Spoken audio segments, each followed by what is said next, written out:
నీవు కన్నీటితో చేసిన ఆ చిన్న ప్రార్థన దేవుడు ఇష్టపడతాడు. ఎందుకంటే దేవుడు నీ హృదయాన్ని చూస్తున్న దేవుడు.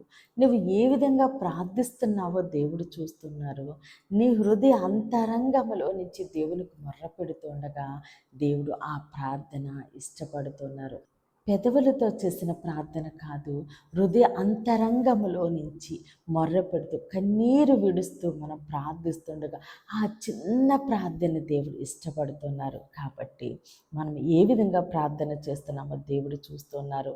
మనం ఏ విధంగా ప్రార్థిస్తే దేవుడు ఇష్టపడతారు అని ఈరోజు మనం వాగ్దానంలో నుంచి చూద్దామండి. మొదటి రాజులు 9వ అధ్యాయము 3వ వచనము. అతనితో ఇలాగు సెలవిచ్చెను, నా సముఖమునందు నీవు చేసిన ప్రార్థనా విన్నపములను నేను అంగీకరించితిని. నా నామమును అక్కడ సదాకాలము ఉండుటకు నీవు కట్టించిన ఈ మందిరమును పరిశుద్ధపరిచి ఉన్నాను. ఆమేన్.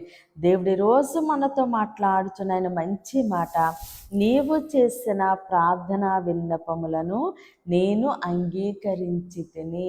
ఆమేన్. దేవుడు మనము చేసిన ప్రార్థనా విన్నపములు అంగీకరిస్తున్నారు.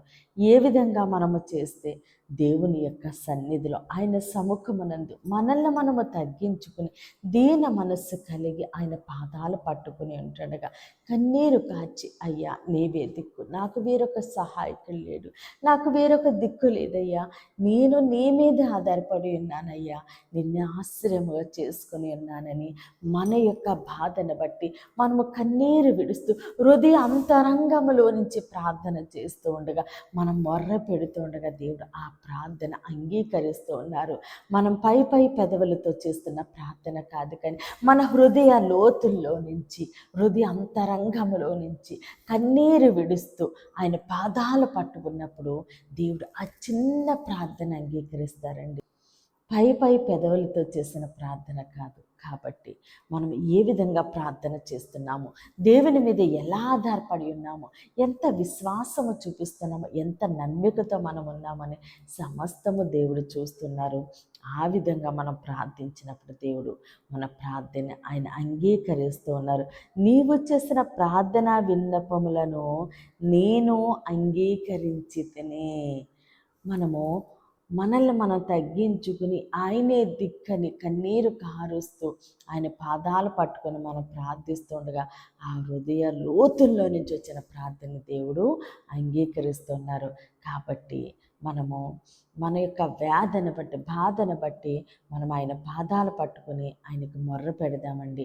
ఆయన మన ప్రార్థన అంగీకరించి మనకి విడుదలిచ్చి దీవించి ఆశీర్వదిస్తుండగా సమస్త ఘనత మహిమ ప్రభావాలు మనము దేవునికే చెల్లిందామండి. కొద్ది మాటలు దేవుడు మన వినికిడిలో దీవించి ఆశీర్వదించునుగాక. ఆమేన్. ప్రేర్ చేసుకుందామండి. కన్నులు మూసుకుని ప్రేర్లు ఏకీభవించండి.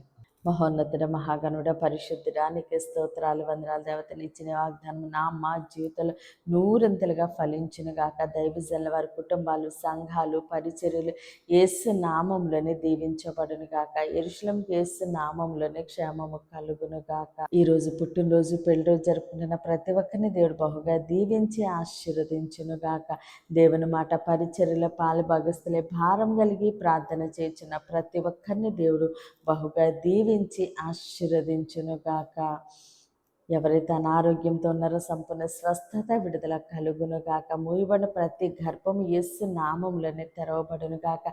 యవ్వన బిడ్డలకు యేసు నామములో మంచి భవిష్యత్తు కలుగును గాక. వివాహాలు కావాల్సిన బిడ్డల ఘనమైన వివాహములు జరుగును గాక. ప్రతి బిడ్డ నీ చేతులకు అప్పగిస్తూ చిన్న ప్రార్థన పాదసన్ని చేర్చుకోమని యేసుక్రీస్తు అతి పరిశుద్ధ నామందు బ్రతిమాలి వేడుకున్నామా తండ్రి. Amen, amen, amen. దేవుడు మిమ్మల్ని, మీ కుటుంబాన్ని దీవించి ఆశీర్వదించును గాక. ఆమెన్.